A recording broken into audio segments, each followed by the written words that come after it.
Welcome to another episode of Unpacking the Brand. I'm Randy Kessler, joined as always by Ken Theriot from the Theriot Agency. Ken and I recently spent some time together at the InfoFlex FTA event, and our guest today will actually be Nathan Ridnouer, who is the new president of FTA and FFTA. Ken, how was Pittsburgh, where the event was this year? Pittsburgh was great. Enjoyed the baseball game. I appreciated the opportunity to go see it. It's a beautiful stadium, and had a great time.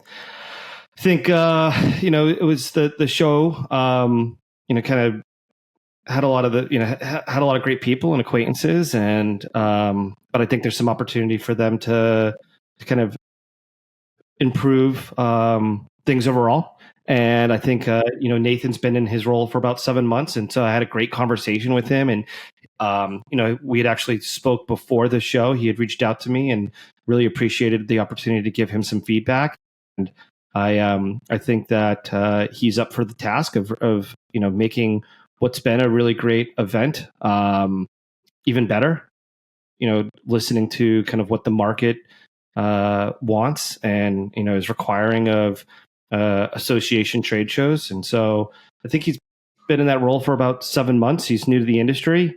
So I think he's right at a great time of, just diving in, and he's dove in deep to articulate what his vision is. So I'm excited to hear from him and see what, where he's going to take the FTA in the future. And so I think it's going to be a great conversation with him. Yeah, absolutely. And I think for the listeners, the title of the podcast is Unpacking the Brand, right? But it's not all about branding. We want sales leaders, we want business leaders, industry titans, leaders of organizations. So this will be a good kind of shifting the gears type discussion with us to see how someone's, developing an organization kind of from the inside out, almost brand new, right? So this will be, I think, a nice, skew away from the branding conversation for the listeners. I agree. I mean, I think from my perspective, every touch point is the brand, right? So I think that, and that really starts from the top. And so as Nathan's the president, he is the chief brand steward. And that doesn't mean just logos and colors. It means experience. And I had a lot of great conversations with Nathan about that. And I think he understands that and really wants to drive the value that people expect to see from the FTA. So it's I'm excited for have him on, and I look forward to the conversation. Absolutely. Let's go ahead and get to our discussion with Nathan. In a world where brands compete for attention, where innovation meets strategy, and where storytelling drives success, join Ken Theriot and Randy Kessler as they dive into the world of branding, business, and beyond.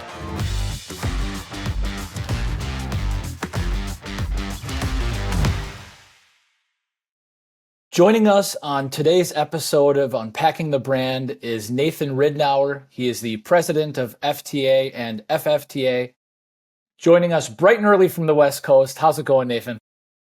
It's going great. It's Tuesday morning, sun's out. I guess it is always out in California. So appreciate you both having me here. We're happy to have you, for sure. Yeah, excited to have you on. So we can kind of jump right in. Most of our guests, we kind of get in with an intro of their background. So maybe walk us through your career progression and how you ended up as president of FTA. Yeah. Do you want me to start at infant or, a little beyond that? You I guess maybe like post college. How about that? Okay, let's do that. So, when I got out of college, I think I was probably in the place where a lot of my college buddies where it's like, okay, now what? I actually have to go do something. So, I was a big fan of movies. So I went and worked for I was a manager of a multiplex movie theater, because you kind of are like, okay, well, I like movies. I like watching movies. What could be better than, working at a multiplex movie theater? And I worked there for about 3 months. I got identified as someone who was like, you know what, you're management material. Let's put you through training. And I was like, okay, this is pretty cool. And then I went to training, and I got to tell you, I saw some really horrible things, and it didn't go like I had thought it was. I was like, I don't think I want to do this for the rest of my life, And then I gave my 2 weeks notice, and it was the only time I think I've ever made like a snap judgment on my job or my career and just said, you know what, this isn't for me. Now, I will tell you that my friends and family were very disappointed in my decision making, only because they no longer got free popcorn, Coke, and movie tickets. But I had to go back and do some soul searching. And for the first time, I went back to my college. I knocked on the door of the guidance counselor there, who I'd never spoken to prior. And I said, hey, I need some direction. And lovely woman in the office said, hey, let's talk about your degree. Let's talk about what you like. And it was probably like a 15-minute conversation. She reaches behind her head, remember the old tabs on a piece of paper, with phone numbers on them? She pulled one off and said, call this guy. And it was an internship for a nonprofit in downtown DC. I called, got an interview, and I got an internship. That internship turned into a job. And what I really found out was I really enjoyed the nature of nonprofit work, especially on the trade association side, because at any point, any day, you could be doing something entirely different and very interesting. I got to work on Y2K stuff when the world was going to, basically somehow overturn and, topple itself with the Y2K problem. That was a heck of a lot of fun for, a young person coming out of college. That got me started in the nonprofit career. Since then, I've been in the world of, local elected officials, IT, consumer electronics, automotive aftermarket certification programs, and then now with the FTA. For me, I get a lot of enjoyment out of working with volunteers, working with different types of businesses and industry, really with individuals who are passionate about what they do and driving an industry forward. And that's what I've been able to do over the past 25 plus years. So it's impressive. I love there's a lot of experience that builds into your exact role now, right? Which it was excellent. Yeah, it's all that work that started at the Multiplex movie theater. So, it gets you ready for working with people. That's so What's your interesting favorite to movie? me. And that's, yeah. What's that? What's your favorite movie? Favorite movie? Yeah. It's real easy. Shawshank Redemption. I don't think there is a better movie than Stephen King's Shawshank Redemption. That one I can watch it anytime. Rudy's pretty close, but Shawshank Redemption, man, you can't beat it. I agree. Before on demand, you could just pick that movie up whenever it was on. Before you could just start a movie at any time. Whenever it was on, you'd be like, oh, we're 30 minutes in, we're an hour in, doesn't matter. I'm into it now. I love it. Yeah, that's like the quintessential. You were flipping the channels back in the day, and you get to that, and you just watch it. Nathan, I had a quick follow up on that first management job at the theater. Are you using any of the training or the principles you learned there? Has any of that translated, or was that just like completely like, these guys are crazy, I don't know what they're doing? Well, one of the things I learned there was the correct powder to water ratio for nacho cheese. Not using that one so much. But, the one thing that they had us do it was a 3-week program. I only lasted 1 week because I just said it wasn't for me. But what they did was they gave us a $25 budget, and they said, here's the movie of the week. Go to the store, buy supplies, and you have to make your own marketing campaign for this movie that's going to draw people who are walking through the mall into this theater. And what it taught me was you have to be creative in any business. And you know what? You're not always going to have all the resources in the world to get the job done. And never is that more true than in the world of nonprofits. Nonprofits have to be scrappy. They have to be nimble. They have to find talent where others can't. And I got to tell you, that's one of those little life lessons I got out of that job. Right. So following on that, sort of for-profit leadership, nonprofit leadership, what do you think are some of those unique challenges on the nonprofit side? Because I think it feels like there are definitely some differences and unique challenges there. There are, and I think maybe the word nonprofit isn't always the best descriptor of a company like the FTA or TLMI or ARC or AICC, any of those folks who are in our industry with us. And I think sometimes we're a tax exempt business, sometimes we're a charity, Sometimes we're a volunteer management organization, and nonprofit makes it sound like we are always charity all the time. And the reality is I think we have to be three parts. I think we have to be a for-profit business in some of the things we do. The organization does have to make some money so it can keep going for the betterment of the industry and its members. I think we also have to be in this area where there's going to be some programs that are going to be break even or investments where, like we have to build community among our industry folks. Like right now, we just launched Lift, which is our new emerging leaders group. And that's an investment in really the future of this industry. And then there's the charity aspect of what we do. And really where I think most organizations or all nonprofits really need to have is a way to truly give back.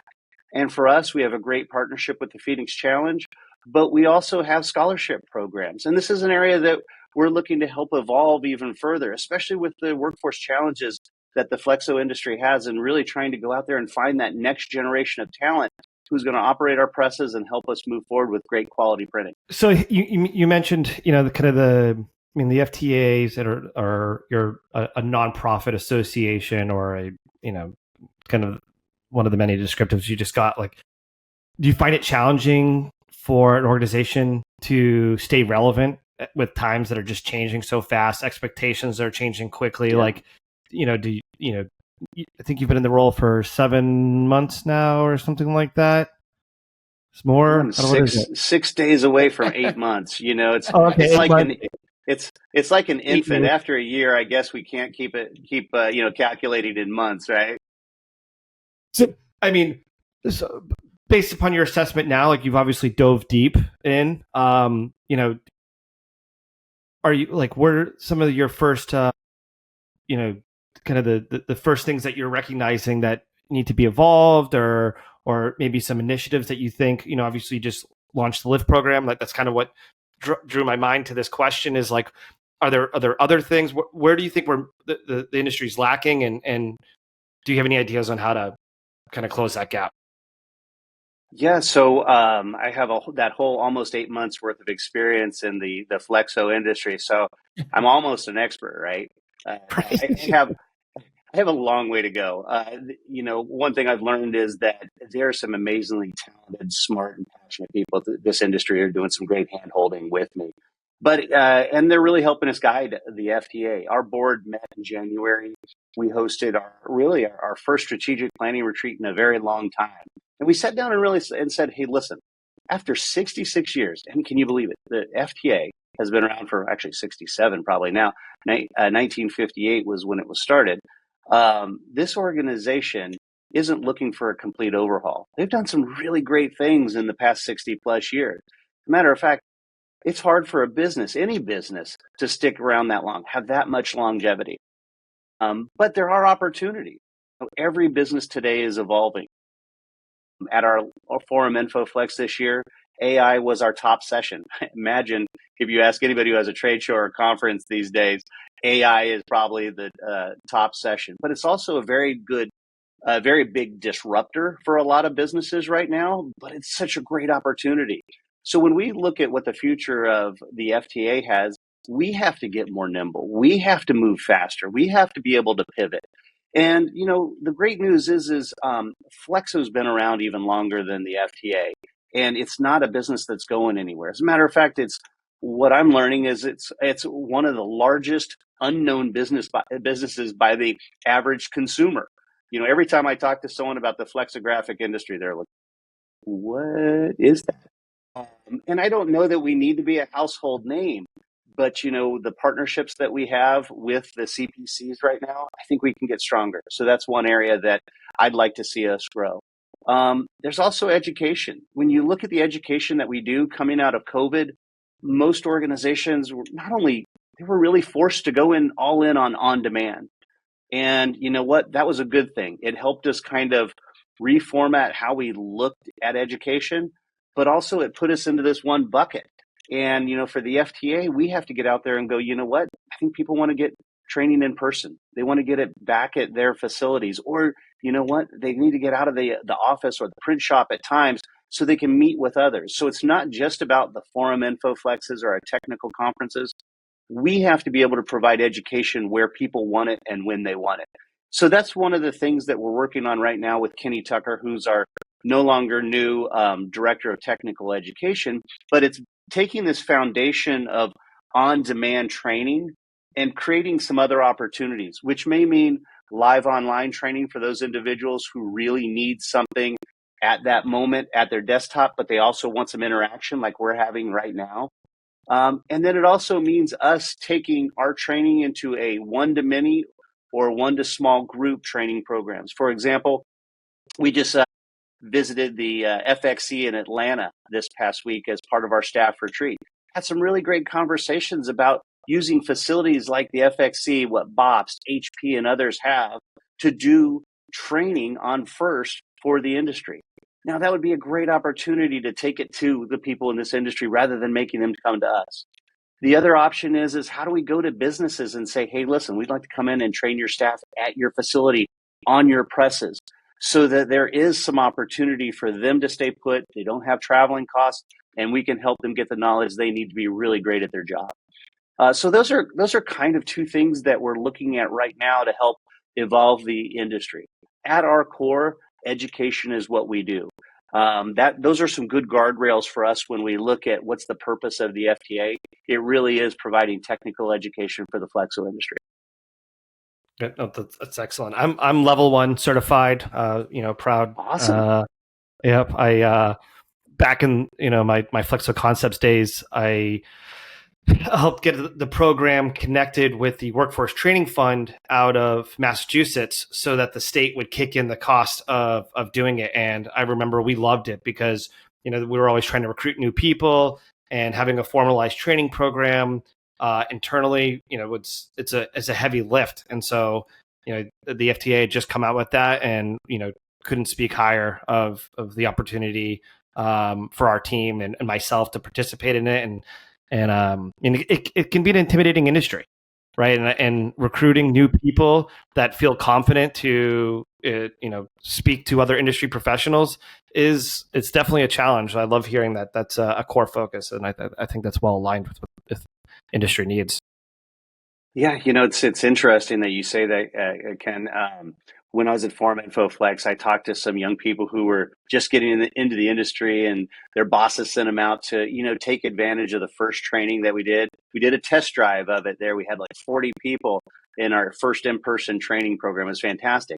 But there was this looking down kind of, do I belong here kind of approach. And, our job was to kind of grab them by the shoulders and say, hey, man, you're in, let's go. Let's help you get what you need so you can really get going. And in introducing to those people like yourselves and other passionate individuals in this industry who have just made a wonderful career in Flexo. And when you go to an event like that, you really see where the passion comes out. And that passion, not just the training, really helps people see what the opportunities are here. And I can speak to the post-COVID aspect of, working for Label Expo. Like post-COVID, everyone just wanted to get back in a room together. Like everyone was pent up. You were, secluded so long. It's like, yes, I want to go to an event. Yes, let's do in-person training. Like, let's get away from all the virtual stuff. So I think now you're seeing a lot of momentum around that. And you go to these events now or these in-person things, and people are kind of rejuvenated in a way. So it's quite a big change from late 2020 and 2021. Yeah, Randy, it's what we're finding is, yes, we need to have events with education. But what we need more? We need to make it more of a reunion too, because the reality is people are going for their industry contacts, they're networking for sales, for education. But you know what? They want to get back and they want to say, hey, Randy, Ken, what's going on? How are you guys doing? What's new in your world? And you know what? They want to sit at the Westin bar, or, they want to go grab a few drinks and just catch up. Because you're right. I think even COVID was how long ago? 20. People are still clamoring for that opportunity to get some more in-person time. I don't think it helps that a lot of us are remote these days. I sat in a room with my staff last week for the first time where we weren't at an event, Yes. And you could see how much people just enjoyed being together in person. I think about these folks who say, no, I just want to be remote all the time. I think there's still a small amount of people, a small amount in there that says, you know what, I'd like to have my in-person time or that water cooler time that we all used to have at the office. 100%. I think, one of the things I always love and I still love about traveling to events is, you have your day to day, like, you have work and family and responsibilities. But when you have a mission to go accomplish something somewhere else, it somewhat pulls you out of that day to day, so you can really be focused and present, and it's a change of pace. And so you just get a different, everyone's outside of their day to day, and you just get a whole different energy and really get to know people and understand them. They're not just running off to the next meeting or to the next responsibility. Right. It's the other thing that, and I'll share this with you real quick, and it's a dated stat, but it's a relevant one. And it's this notion about jumping in. What I mean by that is jumping in and volunteering, going to an event, being part of an industry, being part of that community. Back in 2008, the William E. Smith Institute did a study on what is the value of volunteering for your trade association, your professional society. And what they found out is that the average professional who lent their time, who showed up, who raised their hand, made $10,000 more a year than their counterpart who did not step in. But the reason is because every time you step into a room, like I'm stepping in with you right now, I apologize if you can hear a barking dog in the background. No worries. But the benefit is I'm sitting here at a table and I get to ask you questions about your business, your involvement in the industry, your job, how you got ahead, how you got promoted, how you started your business. And all of those little bits of data help me grow and evolve. And by the way, I'm not just listening and asking questions. I'm also sharing to you. You guys are getting better every time we have these conversations. So it's really a fascinating thing. And it's a story I like to share with folks who are thinking about getting involved. Because you know what? When you volunteer, sometimes you have to have a little bit of that. What's in it for me? Agreed. And that's kind of something I wanted to ask you about was, the management side of it, building and developing teams when you're working with paid staff, but also with volunteers. So kind of talk about navigating that world. Yeah. So, we have 10 paid staff, including myself at the FTA. And, I'll say about 70% of those are really pretty new folks, not only new to the FTA, but new to the Flexo industry. When I came on board, we had a staff that probably had an average of 15 years with the organization. And I think naturally when anyone new comes in, especially, in a senior level position like this, and also I'll say it, there's a need for change coming in. And, not everybody wants to be on that train ride. Actually, should I say roller coaster ride, right? Because that's probably what it's been about in the last 8 months. So we went out and we had to fill some holes. We had to recruit some folks. And, my philosophy in hiring has always been I look for three things. I look for curiosity. Do people ask questions? Are they naturally curious about not only how things work or what's possible? I look for eager. Do they get out of bed every morning and struggle? Is it easy for them to go, hey, let's get going? I think you might have seen I maybe have a little bit too much of that in me at times, even uncaffeinated. But eager is not something you can train. It's just part of who you are or not. And then there's that last piece. Are you going to have interest in what you do? So if you can have curiosity, eager, and interest, I think you can really build an unstoppable team. And, I believe that's what I've hired over these past 7 to 8 months is really this great group of people who have this natural set of curiosity, eager, and interest to help us grow. Now, I'll tell you, on the volunteer side, I think you need to have that, but you also have to have this one more thing, and it's passion to give back. Because in a lot of cases, you're going to have individuals who are going to work long hours and they don't get paid. They're going to work long hours and there's not going to be recognition. They're going to work long hours and they're just going to have just something little to show for it, or maybe nothing at all in terms of, hey, I don't have a tangible thing, but I have this great feeling of camaraderie and give back.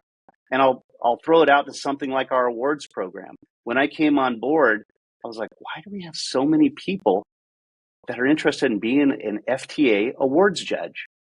And it took me a while to figure it out. And then I went to an awards judging program, and we had 40 people that paid for their own hotel rooms, paid for their own airfare to come spend 3 days with us to keep their eyes in, what is this, in a loop, right? And, sit there and look at printed materials for 3 straight days and help us identify what was the best one. Now, just that ability, that recognition to have that role and responsibility is something they were willing to pay for and give their weekend up for. By the way, their free weekend before the Super Bowl every year. I mean, that says passion, right? Percent. This industry is definitely, I like to call that geeking out. Like, you have some people that are technical and they love the technical components. They love looking at it and getting down to the gritty details. And printing in general is one of those that if you're a technical person and you like getting down to the details, there's a whole world to explore on, the processes and understanding how someone gets dots on substrate. Yep. Absolutely. So Nathan, training, you talked about the LIFT program a little bit, and we talked a little bit about training. And obviously workforce development is a huge discussion across, not only the printing industry, but really probably all industries nowadays. But are there other things you guys are doing to sort of educate the younger generation on the opportunities within this industry and how, there are great career paths within printing? That's not something that we currently have, but I can tell you it's a conversation that we're having with our board.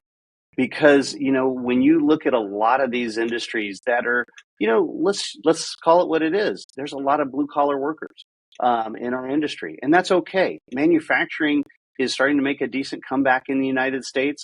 And I think a lot of industries are not prepared, including ourselves. Generations ago, and certainly during my generation, we all said, you know what? We need our kids to go to college. That is the gateway to a great and prosperous lifestyle, not just a career, a lifestyle. And, unfortunately, we missed out on this one thing. If we send everybody to college, we don't have folks who actually know how to do things with their hands or build things. And you know what? Our industry is an industry where you do things with your hands. You create things with your hands. And the wonderful thing is you can have an amazing career in Flexo without going to college.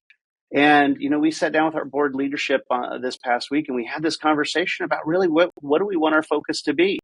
While we have a board meeting on July 23rd out in Chicago coming up, this is one of those topics that I suspect will be one of the ones that we talk about, because we have partnerships with high schools. We have partnerships with a few trade schools.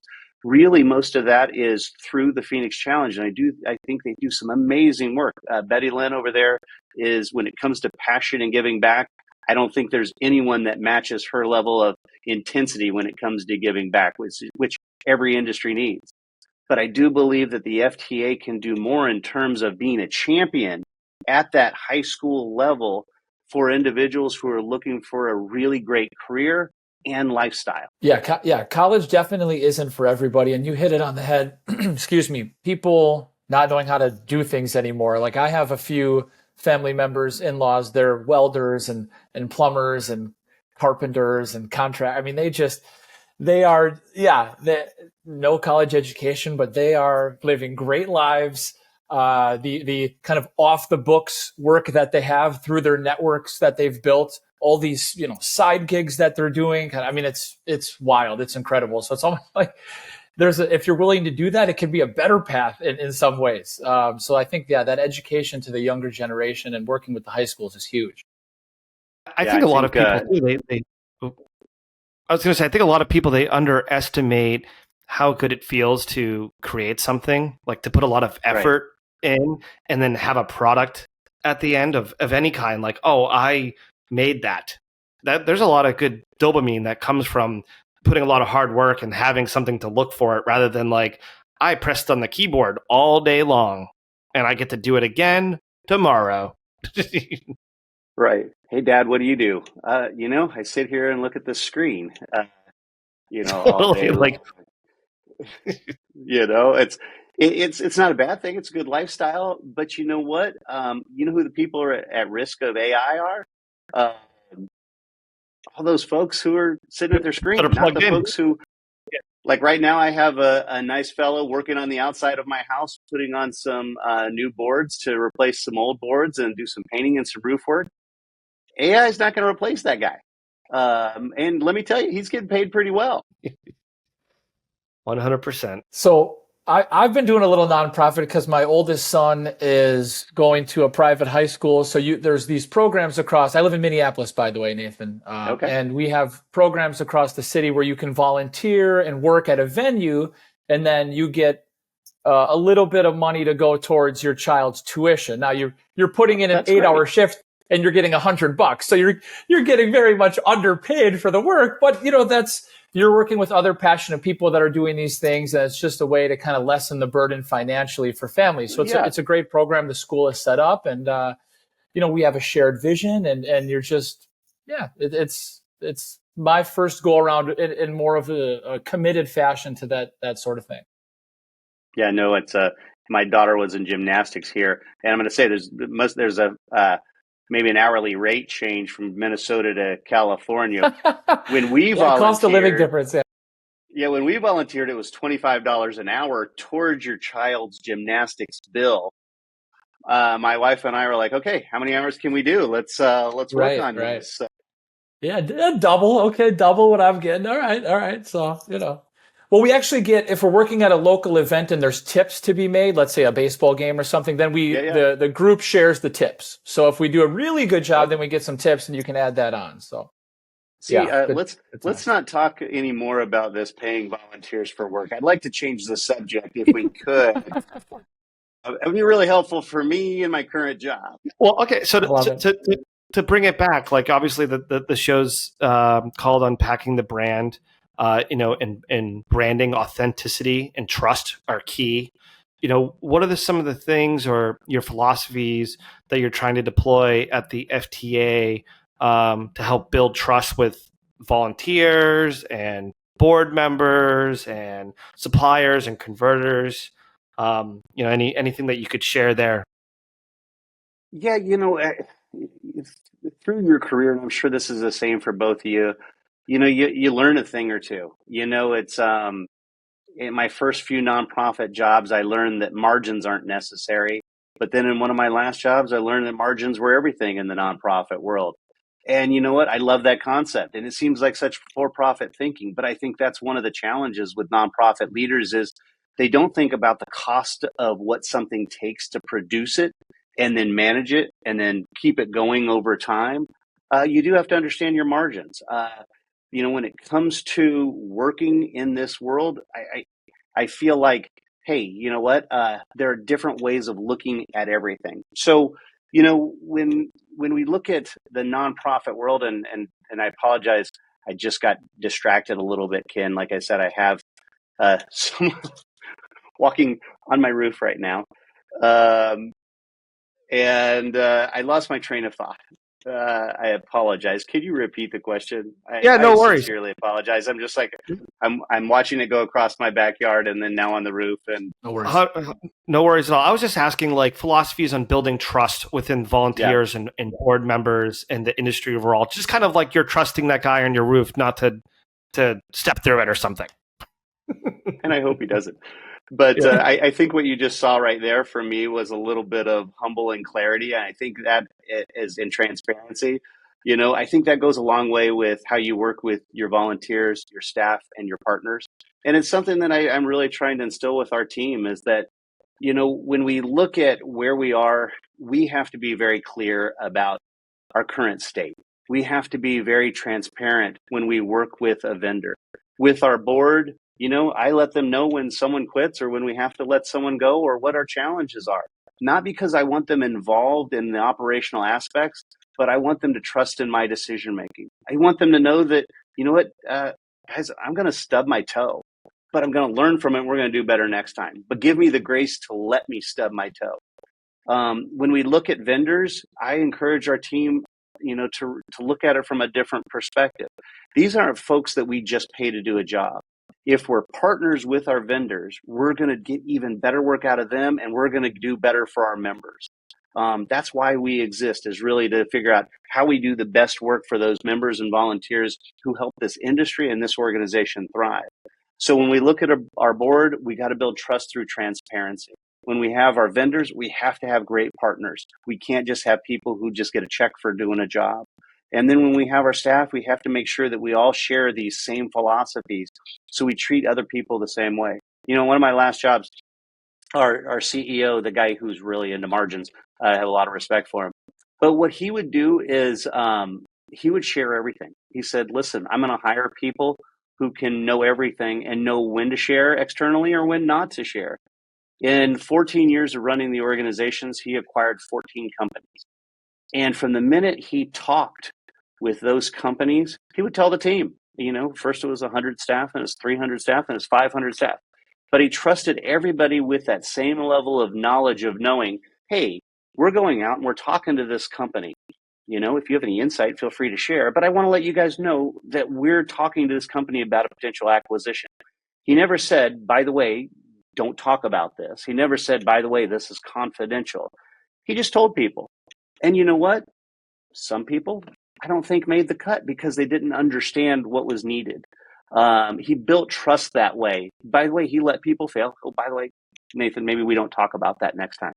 But it was going into this business and saying, hey, if we trust everybody on our team, if we trust our board, and if our board trusts us, again, we're going to do really great things.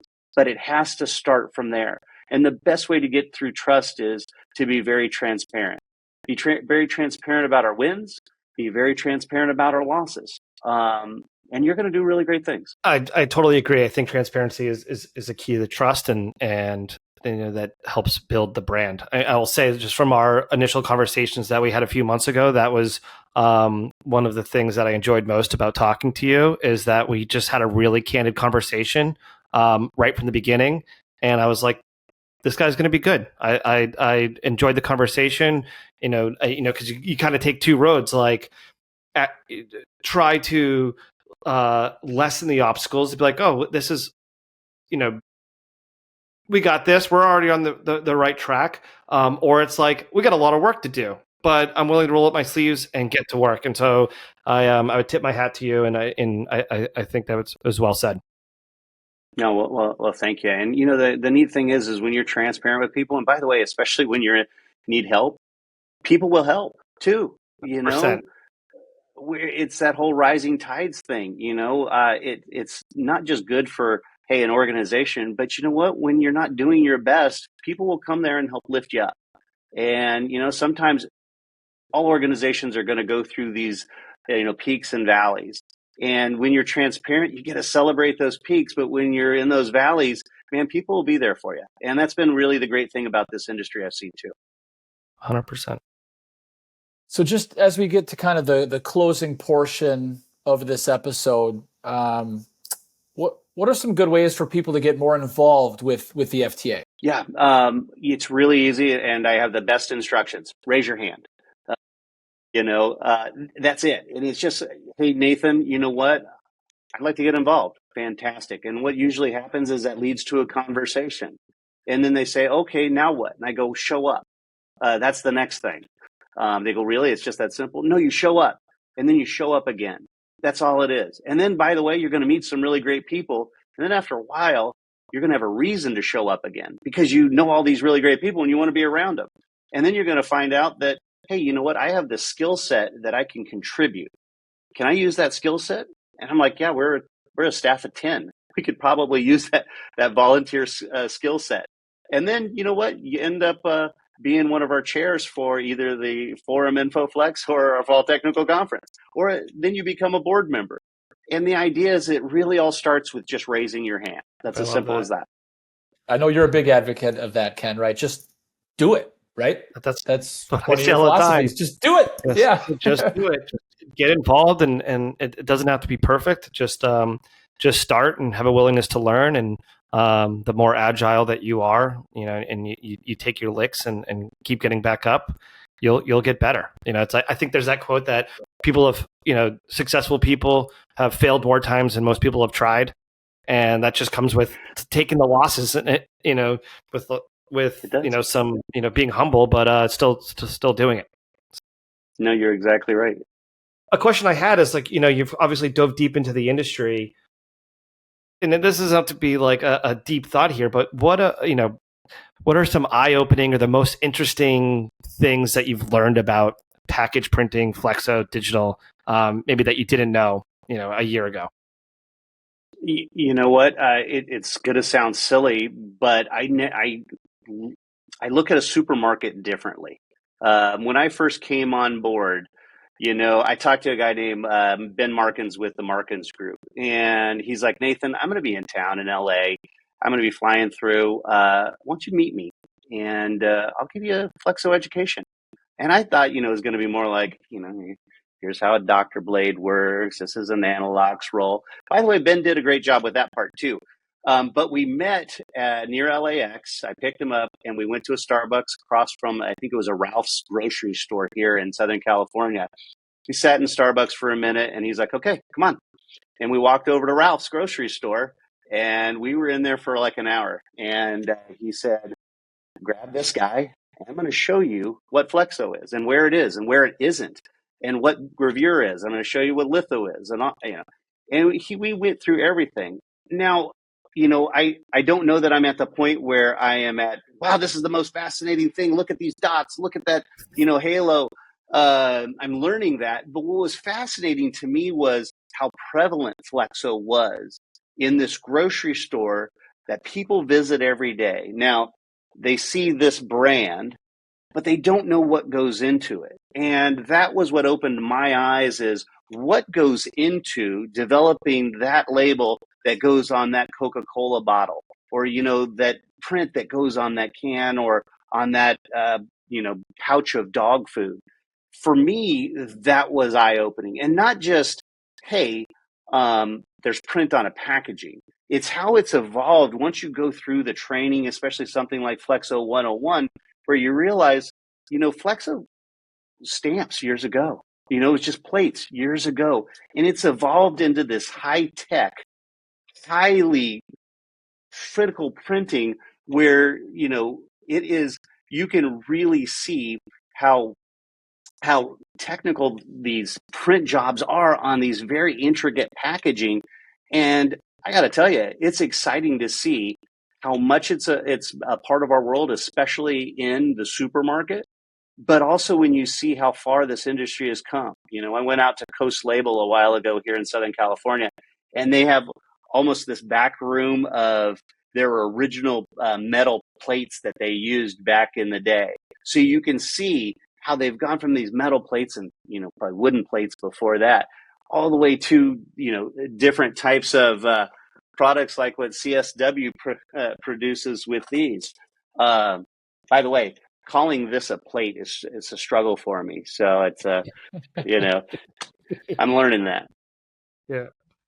Well, that's awesome. I remember one of the first vendor trainings that I had was from a coatings company, and talking about how they would test the friction of different coatings so that when they packaged, when they stacked product on top of each other, they knew that the product had to be able to stack 10 high without falling over. And that came down to a coefficient of friction that the coating created. And I was just like, whoa, all right.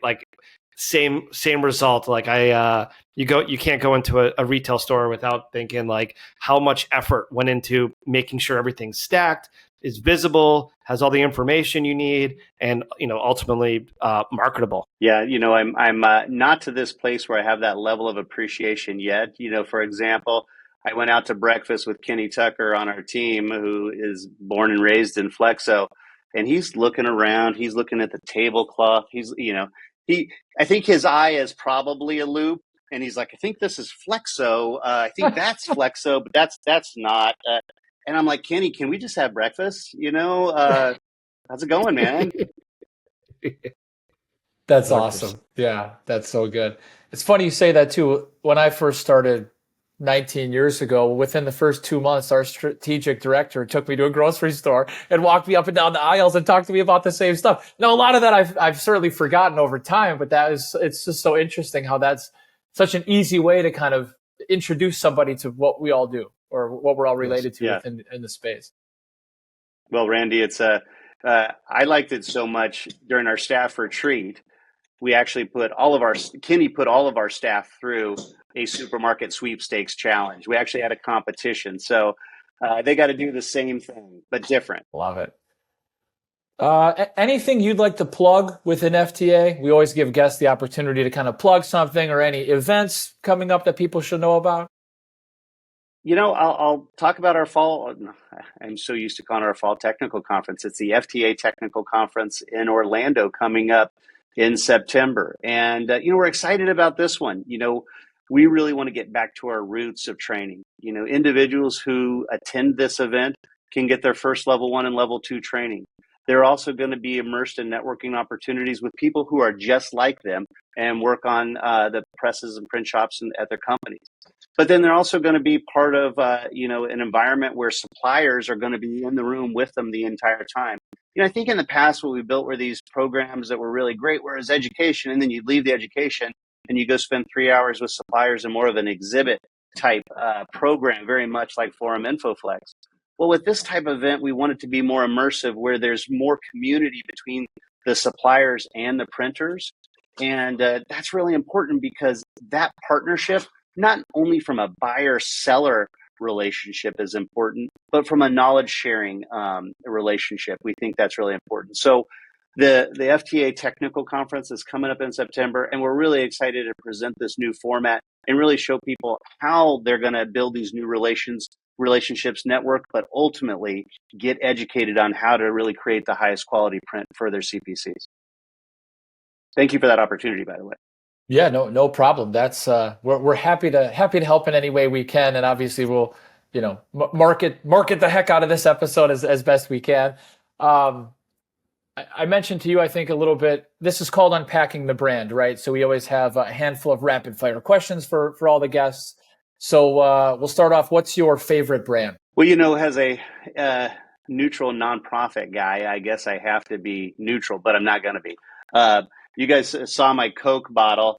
This is actually a Coke cup. It's worn off. I am a Coke addict, and I hope that gets used. Careful how that's the best interpreted ways. on a podcast, right?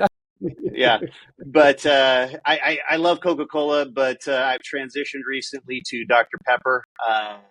Those are my two favorite brands. I'm one of those folks who's just I love soda. I've loved it all my life. But like I said, we all have to have a vice, and that's my one. So. Fun fact about Dr. Pepper, Dr. Pepper is its own brand, right? But it doesn't have any of its own bottling plants.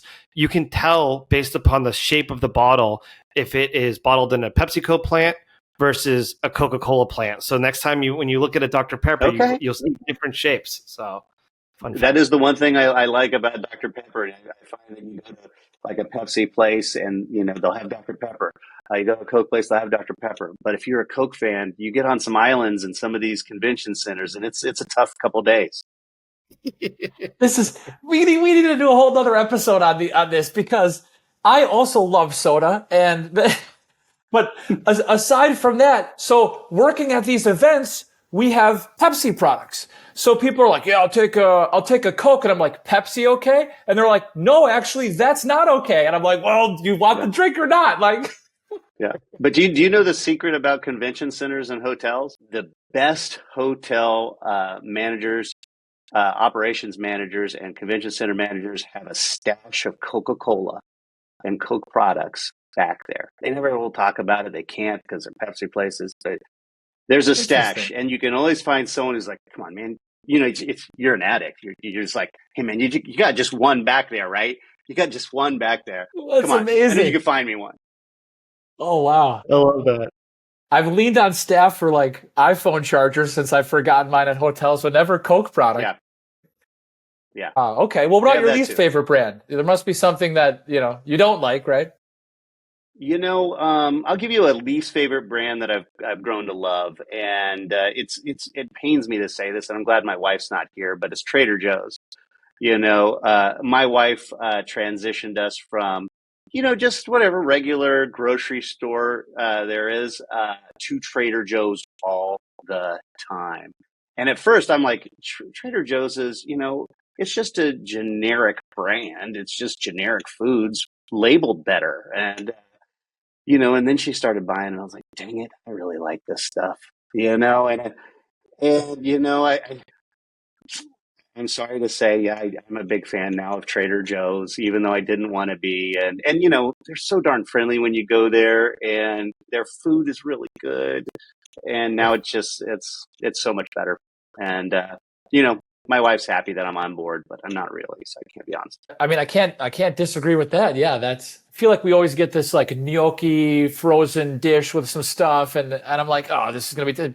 We just heat it up in the skillet, and it tastes really good. So yeah, I'm all for that. Then lastly, best business book or any book relevant to kind of what you do that you've read recently that you'd like to share with everyone.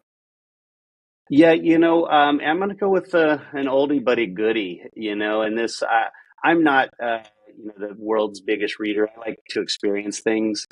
So if I have to listen to a book, then great, I will. But I'm usually out and about, and I like to experience. So I'll go with a really short book that just made an impact on me years ago, and it was Who Moved My Cheese? And I think it's resonated with me because I like to work through change. Change is exciting. It doesn't get me down. It's an opportunity. It's a challenge.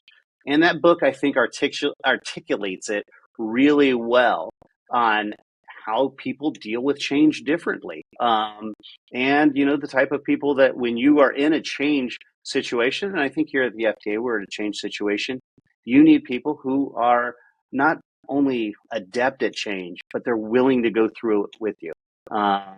And I think that book is really great for folks who are going through change. It's not a big read. It's really easy. And the concepts are really great for people just to go, you know what? I get it. And now let's move forward. So that's one that really resonates with me. And I know it's a late 90s book, and I don't know if it's as relevant today, but I think the concepts are. I mean, I'll have to check it out. I haven't heard of that book, so that's interesting. I think I read it closer to the time it came out, but I could probably use a refresher, and I'm sure it's available. Yeah, it's just about mouses in a maze and moving the cheese for the mouses in the maze. And it'll help you keep you on your toes. So awesome.